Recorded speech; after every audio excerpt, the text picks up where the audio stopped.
So, ayan, we're done dito sa half part ng hair natin. And, ayan, ang ganda niya. And super soft niya. Ayan, hair lead, suklay. Tapos ito nilagyan natin. And ito na yung ating hair band. Maglalagay tayo ng enough lang na magagamit natin for our hair. Hindi yung sobrang konti, hindi din naman yung sobra.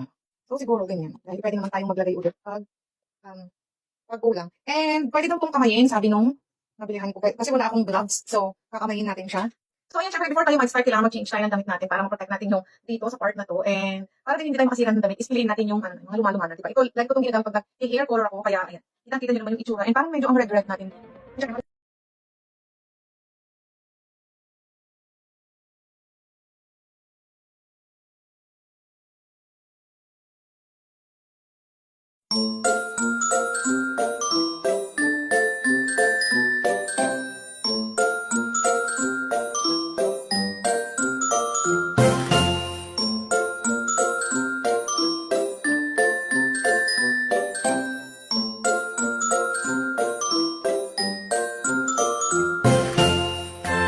Ako dito. So, balikan ko kayo pag pwede na natin siyang i-plancha. Kaya naka 30 minutes na tayo ng babad sa ating hair and pwede na natin siyang patuyuin. Medyo matuyo-tuyo na nga siya actually eh.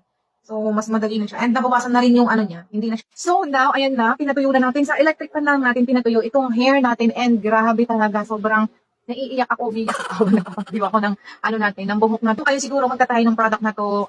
Hindi ko alam kung ano yung masasuggest ko, pero masasuggest ko din na mag-mask kayo kasi habang nalanghap ko yung niya, yung amoy niya, is masakit sa sa lalamunan, nakakaubo, and masakit din siya sa ilong, masakit din siya sa mata. So, ngayon, siguro kanina pa kasi ako nagpapatuyo ng buhok and hanggang ganyan lang talaga siya. Hindi na siya yung as in 100% matuyo. So, siguro hanggang ganyan talaga lang siya. Magpo-proceed tayo so i-mention na nahilam na yung eyes ko sa product na to as in gravity. Is ganda talaga. So, magpo-proceed naman tayo ngayon sa pag-iron ng hair natin. Para malakihin natin yung itong gamot na nilagay natin dito sa hair natin. So, ito yung gagamitin natin na pang-plancha dito sa buhok natin. Hindi siya yung heavy duty talaga kasi wala naman tayong heavy duty na na plancha. Ito lang yung meron ako. So, ito pwede naman na siguro to. Ito po ay Hodek. Ayan, yung pang straight and curl nila. So, turn on lang natin siya na ganyan. And madali lang naman siya. Hindi na natin kailangan timplahin pa yung temp niya kasi isa lang naman yung temp niya. Wala tayong pagtitimplahan. So, kayo kung gusto niyo i-try itong product na to, ang ganda niya.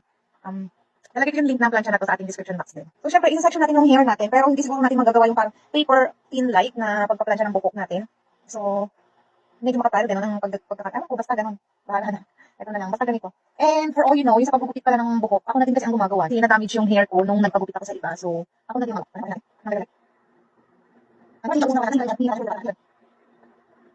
So, after ko mag-plancha lahat, pabalikan ko kayo kasi medyo matagal talaga itong pagpa-plancha. So, I don't know kung nakikita niyo. Simple yung pag-plancha lang po yung ginawa ko dyan. And at least nakikita